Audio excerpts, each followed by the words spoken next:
dan menghubungkan olehmu akan keluarga kamu. Maka bahawa sesungguhnya tiada daripada pahala lebih segera daripada orang yang menghubungkan bagi keluarganya. Satu hari Nabi keluar di depan sahabat-sahabat dia, Nabi bercakap. Nabi kata apa?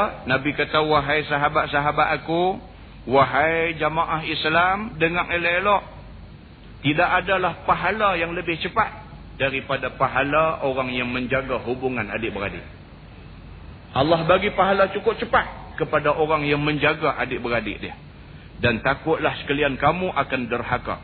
Maka bahawa sesungguhnya tiada daripada seksa yang lebih segera daripada orang yang derhaka. Dan takut akan derhaka bagi dua ibu bapa. Maka bahawa sesungguhnya bau syurga itu didapat mencium baunya daripada perjalanan 1000 tahun. Nabi pesan pula, dia kata takutlah kepada perbuatan derhaka. Ingat, takutlah kepada Allah dengan menjaga diri kamu daripada derhaka. Jangan derhaka pada Allah. Jangan derhaka pada Rasul. Dan jangan derhaka kepada ibu bapa.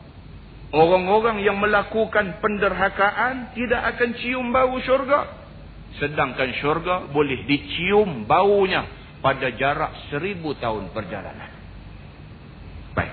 Kata dia, demi Allah, tidak dapat mencium akan dia orang yang derhaka bagi dua ibu bapanya. Orang yang mati dalam keadaan mak dia tak redha pada dia.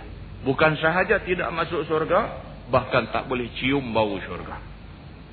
Dan pula tiada dapat orang yang memutuskan keluarganya dan kasih sayangnya. Demikian juga orang yang putus hubungan kekeluargaan. Maka dia juga tidak dapat mencium bau syurga. Dan tiada pula dapat mencium baunya oleh orang tua yang berbuat zina. Umur dah tua, dah lanjut dah, tapi masih lagi melakukan perbuatan zina. Maka orang-orang yang macam ini tidak akan dapat mencium bau syurga Allah Subhanahu wa taala. Dulu saya ada dah baca satu hadis. Hadis daripada Abi Hurairah radhiyallahu anhu. Kata dia, qala Rasulullah sallallahu alaihi wasallam, salasatun la yukallimuhumullahu yawmal qiyamah wa la yuzakkihim wa la yanzuru ilaihim wa lahum azabun alim, syaikhun zanin wa malikun kazzab wa ailun mustakbir. Atau kama qala, hadis riwayat Imam Muslim. Nabi bersabda, ada 3 golongan manusia yang depa ni Tuhan cukup marah. Yang marah Tuhan pada depa ni digambarkan dalam beberapa peringkat. Yang pertama, Nabi kata Allah marah kepada 3 golongan ni, la yukallimuhumullah. Allah tak mau bercakap di hari akhirat esok. Allah tak mau bercakap langsung dengan depa ni pada hari akhirat esok. Wala yuzakkihim, bukan tak mau bercakap, bahkan Allah Subhanahu wa taala tidak akan bersihkan depa daripada dosa. Tak mau bercakap dan tak mau bersih depa daripada dosa. Tak cukup dengan tak mau cakap, tak mau bersih daripada dosa. Wala yanzuru ilaihim, Tuhan tengok pun tak mahu. Cuba tengok peringkat Tuhan marah tu. Tak mau bercakap, tak mau bersihkan daripada dosa, tak mau ampun dosa, dan Allah tak mau tengok langsung depa ni. Walahum azabun alim, dan bagi mereka azab yang pedih. 4 peringkat Tuhan marah depa ni. Siapa dia ni, golongan yang Tuhan marah sangat ni? Nabi kata yang pertama, syaikhun zanin, orang tua yang berzina. Hari ni tuan-tuan boleh baca dalam utusan Malaysia 2 minggu lepas, tu dia satu muka surat, tajuk dia Sumbang Mahram. Cerita perbuatan sumbang yang berlaku di kalangan mahram, adik-beradik yang haram nikah. Boleh tengok sendiri, datuk memperkosa cucu. Berapa ramai ada dalam setahun. Tengok sendiri, bapa memperkosa anak, bapa tiri memperkosa anak tiri, abang memperkosa adik, jiran memperkosa jiran sebelah rumah, dan sebagainya. Perbuatan yang cukup teruk. Tok Wan makan cucu, bapa makan anak tiri. Subhanallah, ini adalah satu perbuatan yang cukup cemar, sehingga kan Allah Subhanahu wa taala cukup marah kepada golongan ini. Yang kedua, wa malikun kadzab, pemerintah yang suka berbohong. Cakap bohong. 5 tahun sekali bohong orang. 5 tahun sekali bohong pula. 5 tahun pula bohong pula. Hidup dengan pembohong orang aja. Allah marah kepada pemimpin dan pemerintah yang macam ini. Dan yang ketiga, wa'ailun mustakbir. Orang miskin tetapi takabur. Sepatutnya miskin, dia tak boleh takabur. Sepatutnya orang miskin ni dia kena merendah diri, sedar diri miskin. Tetapi tak, hak seorang ni miskin tapi menyombong, ni Allah yang mengetahui. Maka golongan ini Allah cukup benci. Sehingga kan Allah tak mau bercakap dengan mereka. Allah tak mau tengok langsung mereka. Allah tak mau bersihkan mereka daripada dosa. Dan Allah sumbat mereka masuk ke dalam neraka yang sepedih-pedihnya. Muslimin dan muslimat yang dirahmati Allah sekalian. Maka dia beritahu dekat kita di dalam kitab yang kita baca ni, bahawa orang tua yang melakukan zina amat dibenci Allah Subhanahu wa taala. Dan tiada dapat pula orang yang menghela akan kainnya kerana kemegahan dan membesarkan diri. Jenis duk pakai kain labuh heret lantai ni. Berapa kali jumpa dah ni tajuk ni.